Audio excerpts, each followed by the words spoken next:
Thank you, Donald. Good evening, everybody. Well, 3 explosive devices found at major transport hubs in London this afternoon. More on that over the course of the show. And crime actually rising up the agenda, I think, in terms of our worries about the country we're living in. I mean, last year alone, 285 people died through fatal stabbings in England and Wales, the highest number since records began at the end of World War II. Very often, this gets portrayed, I think, in the media as being a London problem. So often, London stabbings seem to make all the national news. The truth is, actually, this problem, it's happening out there. It's happening everywhere, which led, I think, to the West Midlands Police and Crime Commissioner, David Jameson, writing to his local paper, describing the spate of stabbings as a national emergency. Strong language. Well, here was Theresa May, and bear in mind that, Theresa May was the longest-serving Home Secretary in 150 years. Here was Theresa May talking today about the link between violent crime and police numbers. If you look at the figures, what you see is that there's no direct correlation between certain crimes and police numbers. Well, that is a very interesting comment, isn't it? There's absolutely no correlation, she says, between violent crime and police numbers. It's a statement that I find pretty extraordinary. Now, Nick Ferrari this morning on The Breakfast Show on LBC had the Met Police Commissioner Cressida Dick on. This is what she had to say. But I think what we all agree on is that in the last few years, police officers' numbers have gone down a lot. There's been a lot of cuts in other public services. There's been more demand for policing, and therefore there must be some link. And I have consistently said that the Prime Minister is wrong. There is a link. I agree that there is some link between violent crime on the streets, obviously, and police numbers. Of course, there is. And I think everybody would see that. Well, bizarre, I think, of the Prime Minister to pretend there is no link between police numbers and between the rise in violent crime. I really almost can't believe she said that. Of course, it isn't just about police numbers. A lot of it is about what police officers are doing. I've said it before, I'll say it again. Up to 1,000 police officers in the Met area are dealing with hate crimes. And whilst things that get said about each other can be beastly, horrible, hurtful, nasty, and possibly even at times insightful, I would have thought, given the rise in knife crime stabbings, perhaps we've got our priorities wrong. But let me ask you, when David Jameson, who is, after all, the West Midlands Police and Crime Commissioner, when he asks the Home Secretary, Sajid Javid, for more money, when he says we need more police to deal with the problem, and when he says this is a national emergency, and bear in mind that number, 285 people killed in England and Wales last year through knife crime, would you agree with him? Is this a national emergency? And if you think, no, the Prime Minister is right, there is no direct correlation between the number of officers and violent crime, call 0345 6060 973. Or maybe you think Cressida Dick, speaking on LBC today, actually made sense when she said, of course there's some link between the number of officers and crime. Text to 84850. And do you, like me, think that actually what we need are more powers for the police to use emergency stop and search to perhaps attempt to drive some of this scourge off our streets? If that's how you feel, please tweet using the hashtag Farage and LBC at LBC. And of course, watch us on Facebook and comment there too. Is this a national emergency, or is that a bit over the top? Well, I guess in total numbers, it's not thousands, it's hundreds, but they're the ones actually killed. What about the numbers that are injured? What about the numbers that are threatened and intimidated? And I must admit, a few weeks ago, I was shopping. I was in the local Waitrose, and I spoke to a couple of youngsters. They recognised me. They wanted a picture. One liked me, one didn't. Hey, that's okay. I can live with that ratio. And I was chatting to them, and they were both 17. I said, what about knives? And they said, well, thing is, Mr. Farage, we feel now on a Saturday night out, we need to carry knives to make sure that we're safe. I mean, that's where we've got to with this. So I'm not pretending that just more police can solve a problem that is deeper, has some strong cultural roots. But is this a national emergency? Well, I would say, to be honest with you, my view is not yet, but we're getting pretty close, it seems to me. Audrey is calling from Southend-on-Sea. Good evening, Audrey. Hello there, Nigel. Yes, I think it's becoming a national emergency. But I don't think the amount of police is going to make a difference, not now. The difference needs to be in the courts, and it needs to be tougher sentences.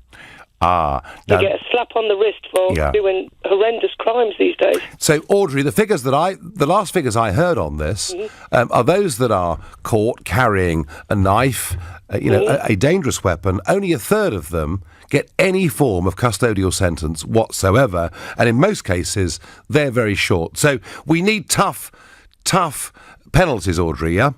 You're carrying a knife, you're carrying it with the intent to do harm. What about the argument, Audrey, that I heard from those two 17-year-olds in Waitrose that actually they were carrying a knife for their own protection? It still boils down to the same thing. Does it? Their intent would be to do harm if they felt threatened.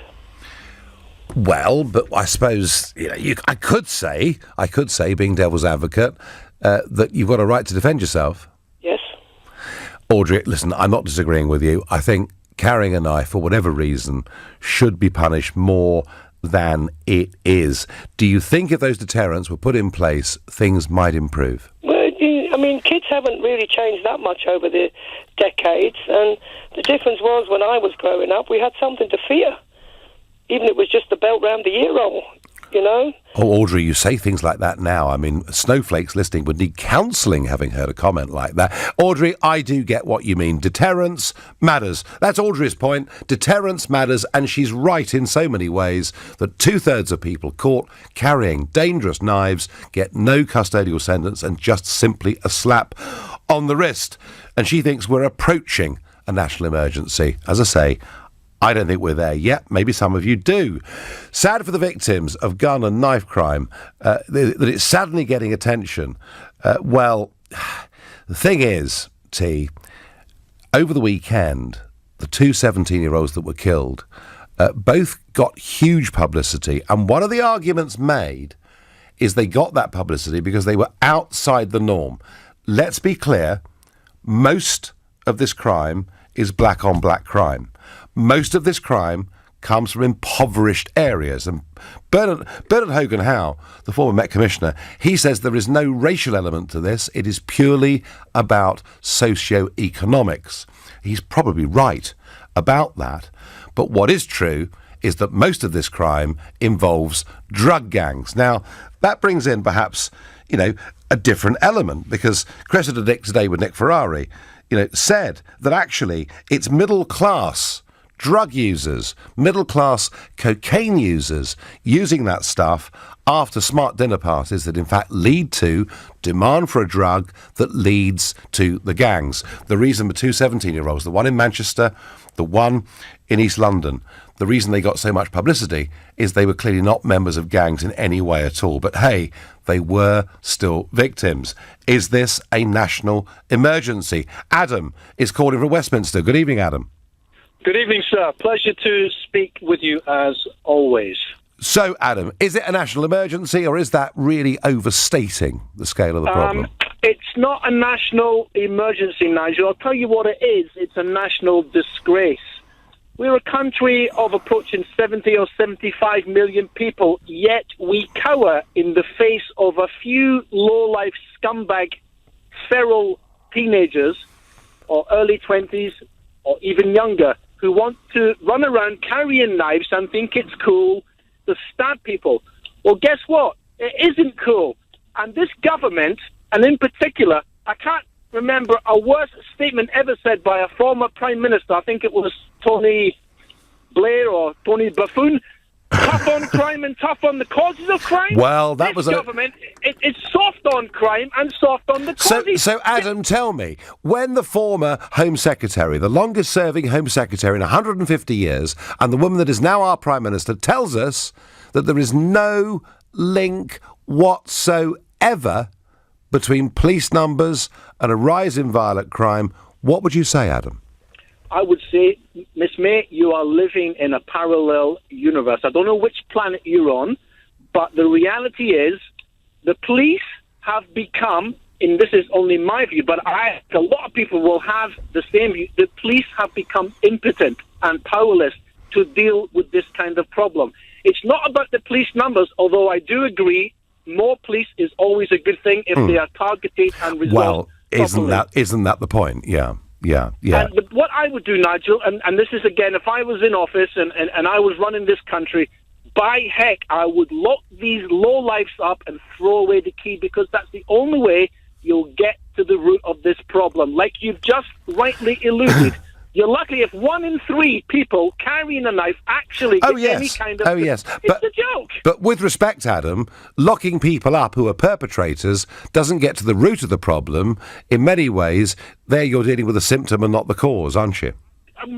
Nigel, I'm not wishing to fall out with you, sir, because I really enjoy listening to you, but I couldn't care less if you get to the root of them. I'd rather have 1,000 knife-wielding scumbags rotting in prison cells than running around the streets stabbing these poor people. Look at that young girl stabbed. Adam, absolute disgrace. Adam, I get the message. Loud and clear. Thank you.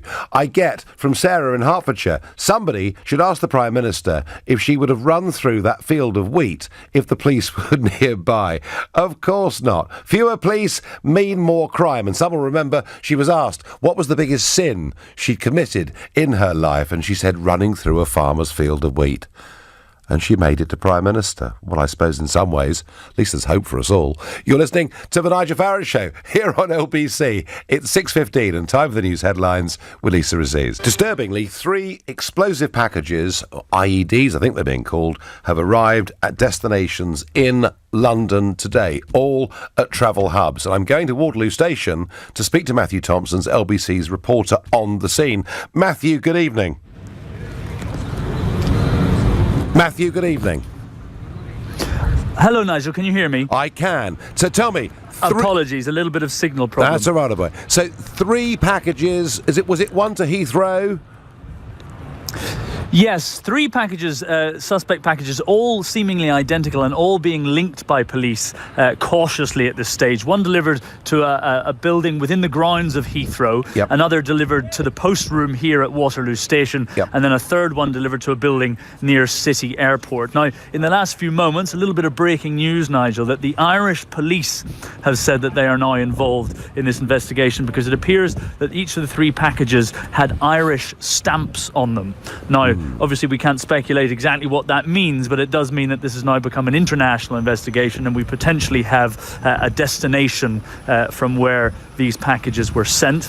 Police have said that they were all viable explosive devices in each of these packages. They were A4-sized white envelopes containing a yellow jiffy bag in each of them, and each of them were assessed by specialist officers to be small improvised explosive devices. Now, one of them was opened, the one that was near Heathrow today, and it doesn't appear to have been capable of major explosion, Nigel. It seems to be what police are describing as igniting an initially small fire. So I don't think we're dealing with sophisticated devices, more rudimentary, but nonetheless viable explosive devices.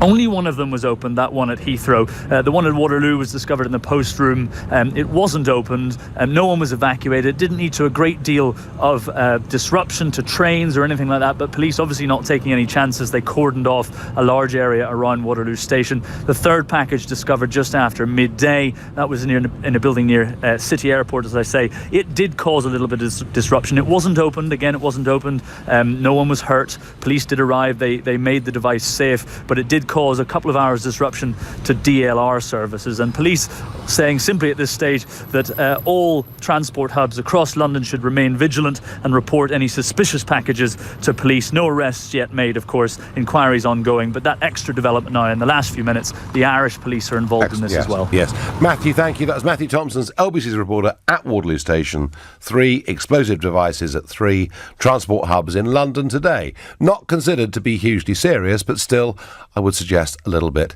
disturbing.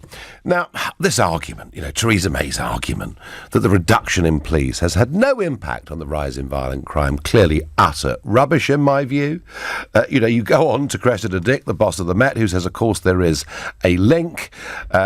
David Jameson, the West Midlands Police and Crime Commissioner, says there's a national emergency. Very interesting. Let's listen to Nazar Afzal, the former Chief Prosecutor for the North West of England. all the research tells you that the more likely you are to carry a knife, the more likely it is that you'll be harmed by a knife. So there's no way on earth that I would encourage anybody to carry a knife. What we have to do is understand where are the youth services, where are the support services, where are children's services, where's the education system, where are the police, where is every other agency, where's the leadership across civic leadership and across national leadership, treating this as the emergency that you just mentioned. You know, we would have had a COBRA meeting for any other emergency. We don't have anything like that for something that's impacting on so many of our families today.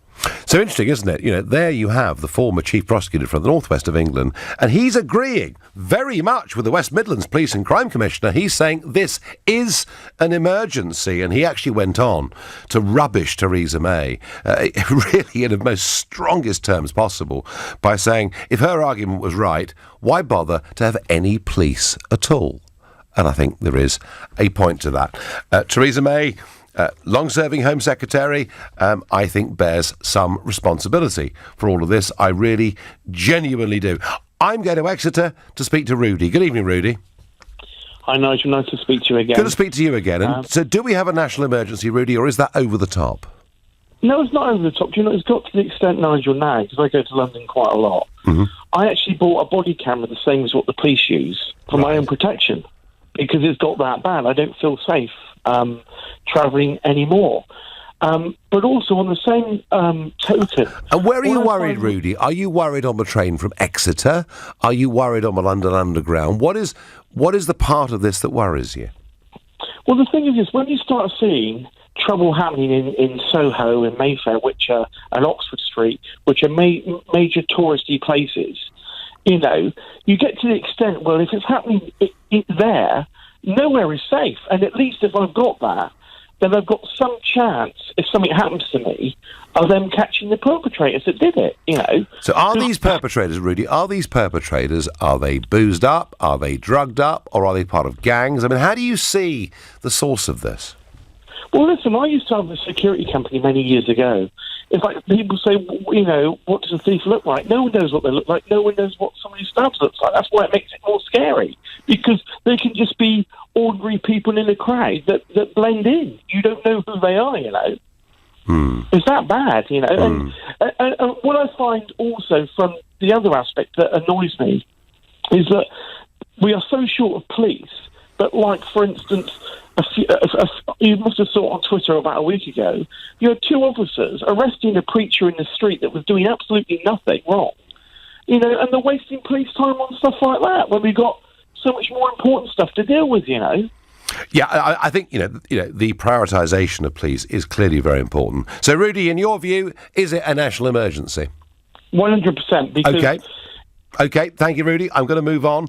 On Twitter, I get, just throwing money at the problem or more police officers won't fix it. Hire more officers and have them patrol areas in which they're known, because they'll be trusted by the community, says Chris. Well, Chris, the whole point about old-fashioned Bobby on the beat was that they picked up intelligence, and it was through that intelligence that they actually managed to stop crime from happening in the first place. That was the argument for being a Bobby on the beat. My late grandfather, I'm certain, would have approved of that argument. Nigel, if a terrorist runs around stabbing people, the police would shoot them. What's the difference, says Tony? Well, trouble is, Tony, the police don't get to the scene until after it's happened, and in many cases until after the person who's been stabbed dies. Zero tolerance is needed. 10 years for carrying, 25 years for any attack, mass stop and search with swift sentencing and imprisonment. Mark, I am with you in many ways on that.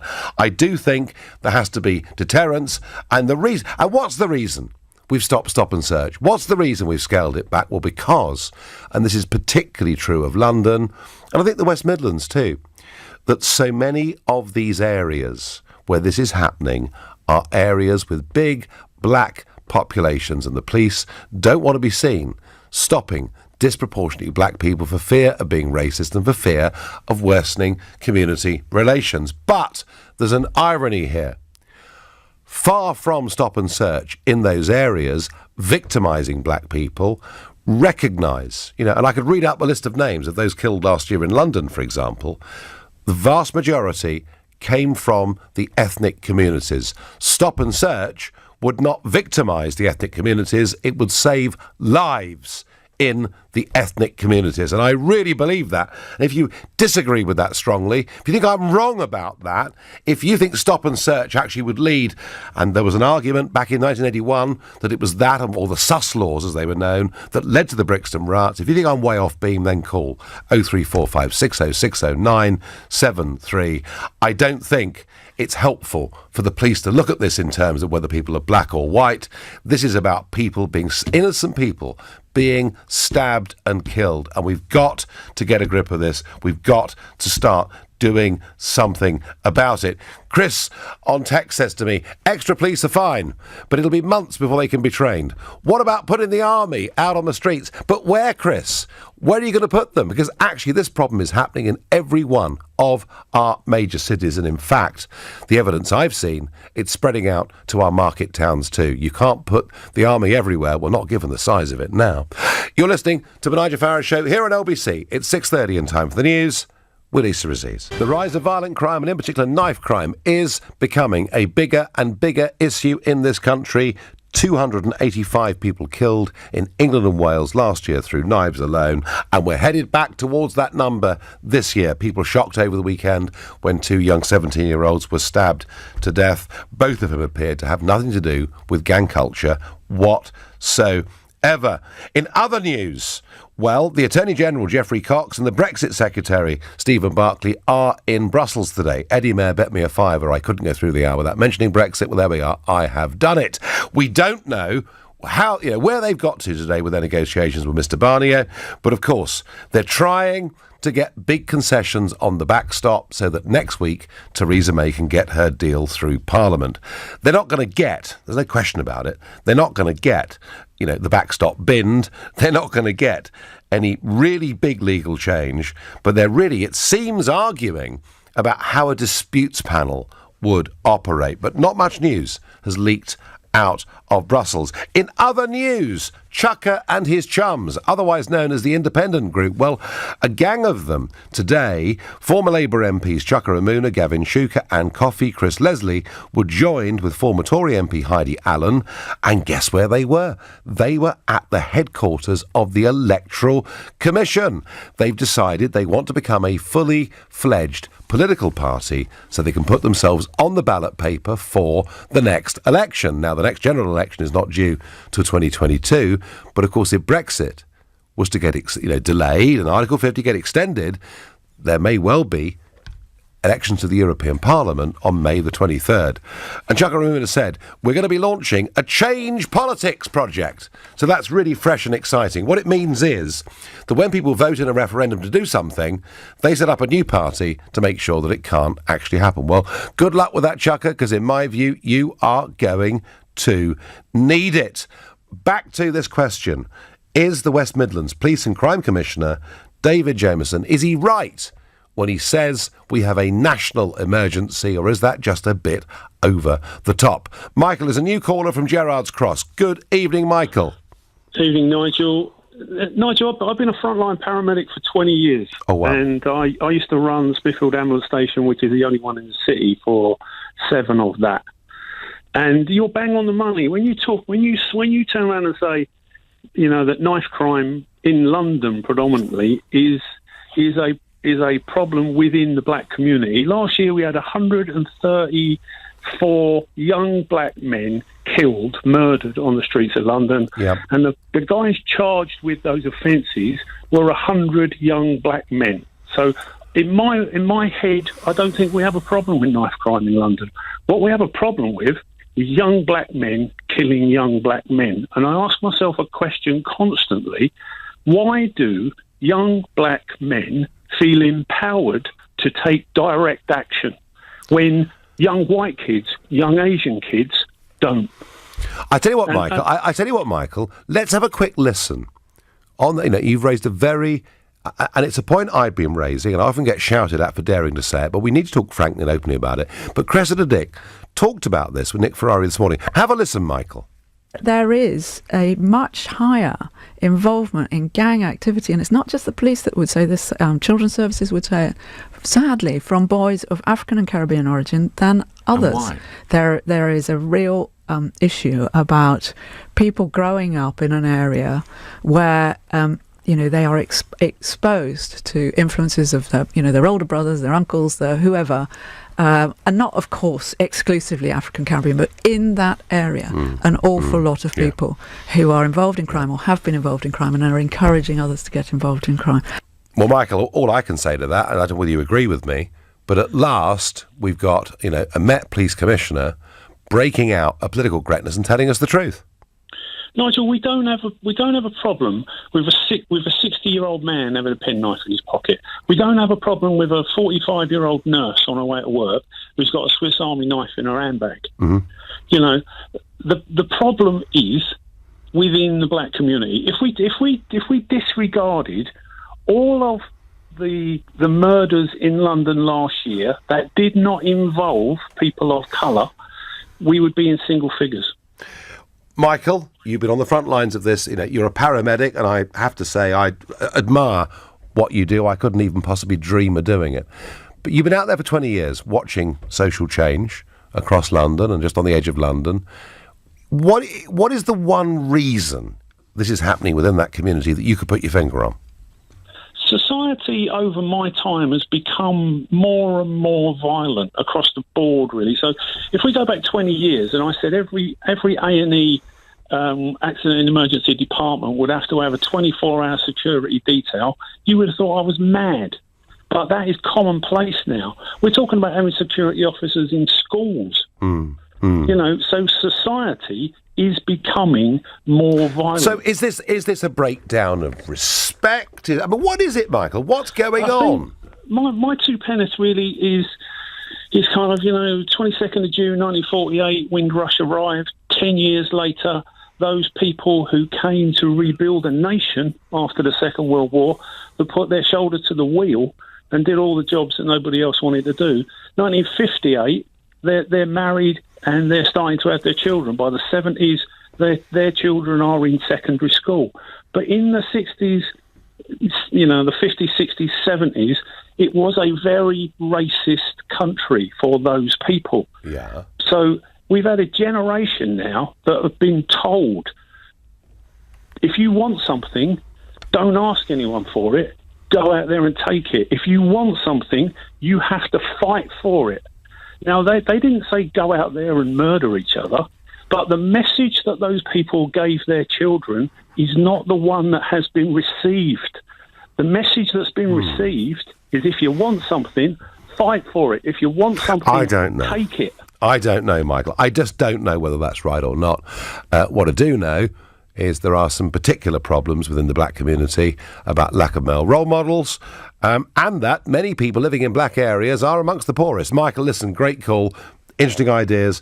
Not sure I agree with them, but interesting ideas. Jean on Facebook says, the government have cut the police by 20,000. No wonder the country's in a mess. And Theresa May said that isn't the reason. But Theresa May's very good at making arguments that often seem to be terribly wrong. Now, Tony in Hampshire says, if several hundred deaths are considered a national emergency, what on earth are several thousand deaths each year on the roads? Purely on numbers, better to put resources into road crime. Well, hang on a second, Tony.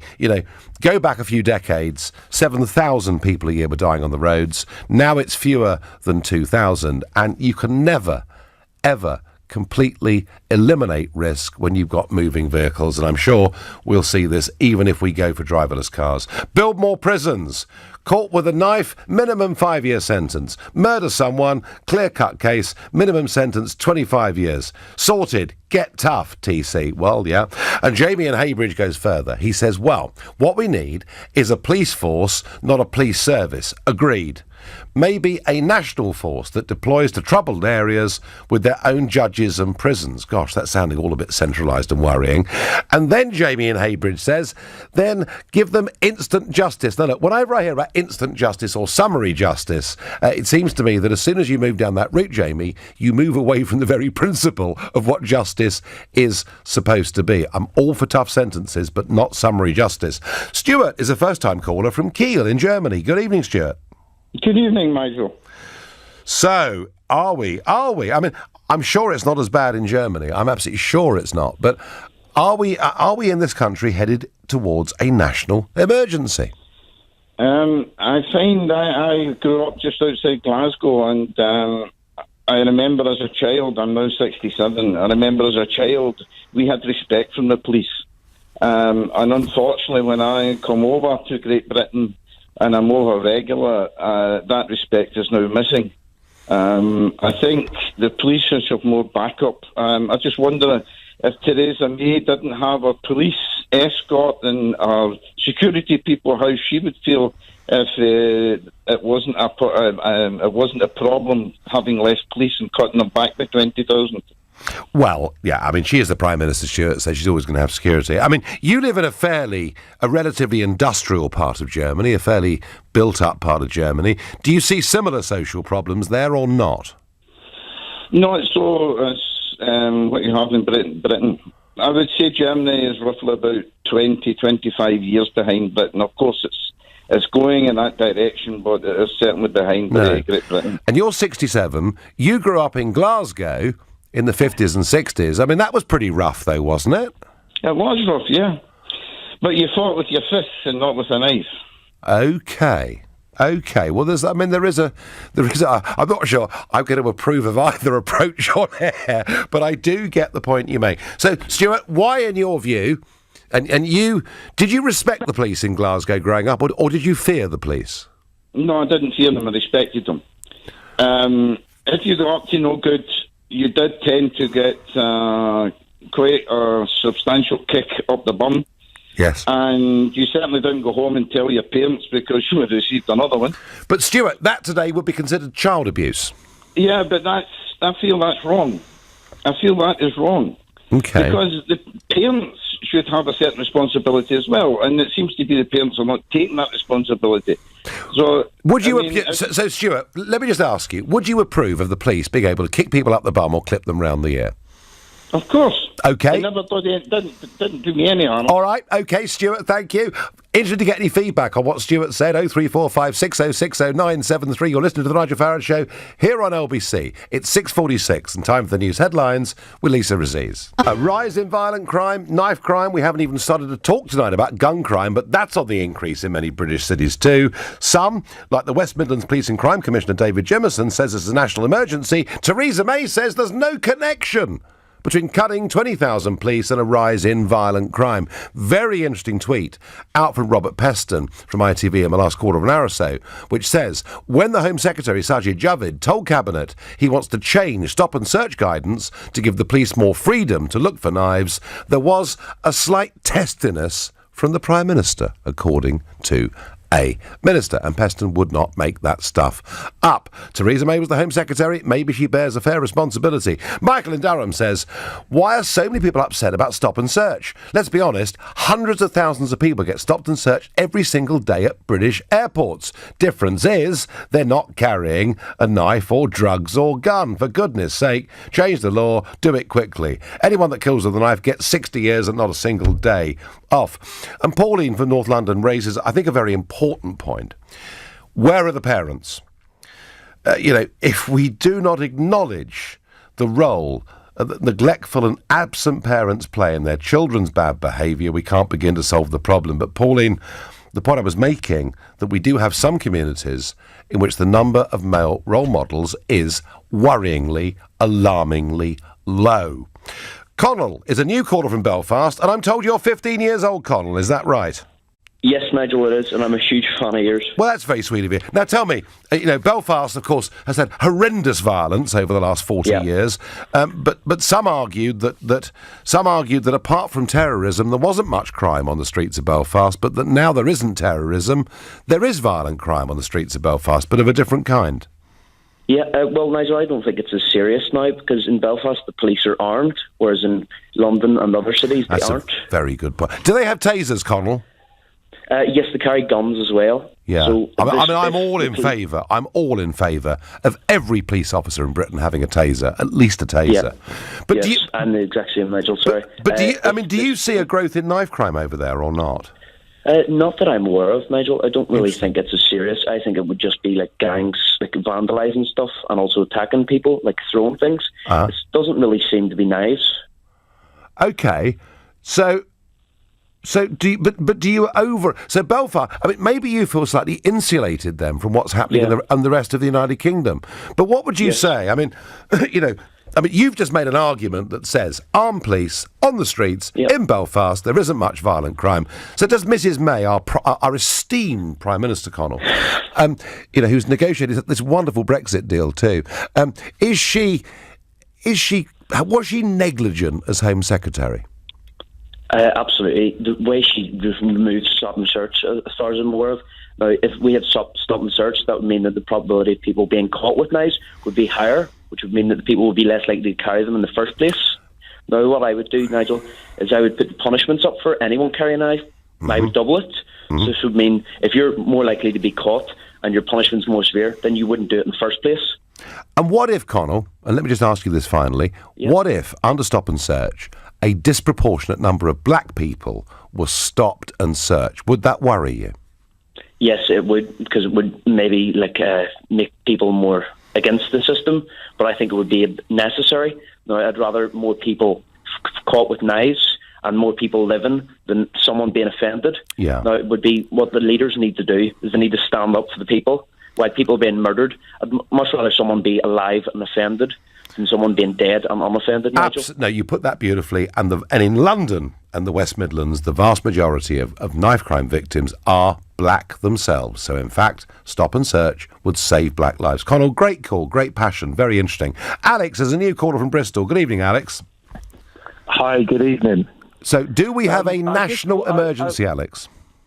Sorry, I just felt compelled to call because I had some comments about what's happening in the black community. So a very quick introduction to myself. I'm a young black man. I'm 28 years old. I grew up in inner city London. I've been surrounded by people with weapons, may or may not have carried a weapon myself, but I've since left that lifestyle. I've gone to university. I've got myself a degree.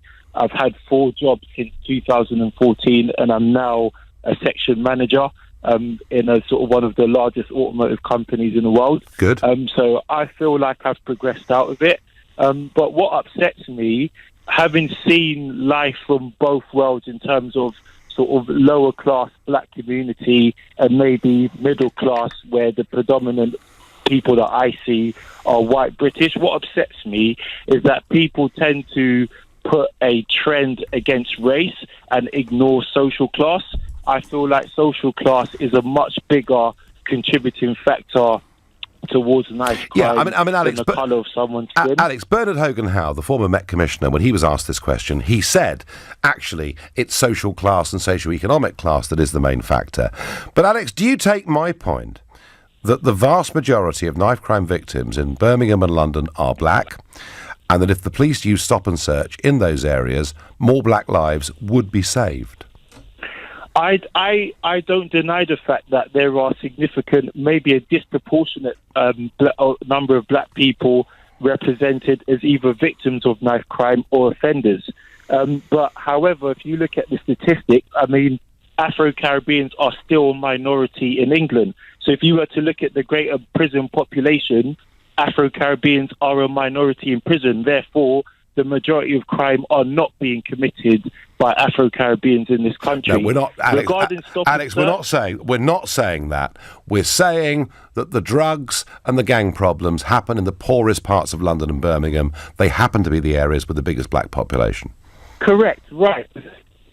So, so regarding stop and search, yes, I think it's an effective short-term countermeasure. Mm-hmm. I think if we want to address things long-term, if we want to really get to a corrective action, we need to get to the root cause of the problem, and no one wants to go there because it involves looking at history and how Afro-Caribbeans, the journey of Afro-Caribbeans have taken from the Windrush to today. And if you do know the history, I'm sure you will come to agree with me that there is no coincidence that black people are involved in knife crime and gun crime and drug crime and gang violence. Well, Alex, I could talk to you for hours. I can't attempt to rewrite the whole of history, but I thank you for your call and your frankness, and do call again on this subject.